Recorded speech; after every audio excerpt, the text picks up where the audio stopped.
আসসালামু আলাইকুম dear viewers, কেমন আছেন? ভালো আছেন নিশ্চয়ই। আজ আমি এক নুডলস রান্না করছি, মিস্টার নুডলস।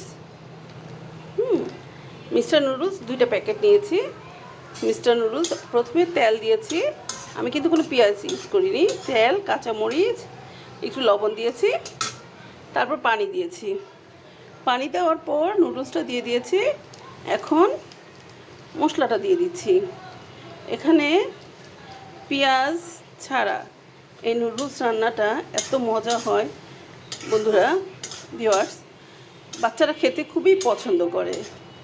এটা মানে তেলের পরিমাণটা কম, আবার ধরেন পানিটাও হয় না, ভাজা ভাজাটা হয়, অল্প তেলে খুব সুন্দর। এই রান্নাটা বাসায় করে দেখবেন, বাচ্চাদের দিবেন, দেখবেন বাচ্চারা খুব পছন্দ করে খাচ্ছে। ওই বেশি করে তেল দিয়ে আলাদা সিদ্ধ করে, নুডলস সিদ্ধ করে, পানি ছড়িয়ে আবার বেশি করে রান্না করার থেকে এটা রান্না করলে বাচ্চারাও পছন্দ করে, আবার সময়ও খুবই কম লাগে। এটা করে দেখবেন। আবার বলছি, প্রথমে অল্প তেল দিয়ে একটা ডিম দিয়ে দিবেন। ডিমের পরিমাণও কম লাগে। আমি এখানে 2টা নুডলসে 1টা ডিম ইউজ করেছি। ডিম দিয়ে, কাঁচামরিচ দিয়ে, একটু লবণ দিয়ে, তারপরে একটু পানি দিবেন। পানি দিয়ে নুডলসটা দিয়ে দিবেন।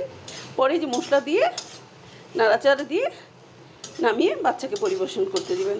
খুবই মজা লাগে, বাচ্চাও খায় খুব মজা করে, আর আমাদেরও খুব ঝটফটে তাড়াতাড়ি এটা হয়ে যায়।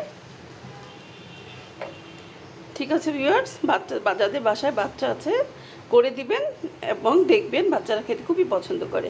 আসসালামু আলাইকুম, ভালো থাকবেন।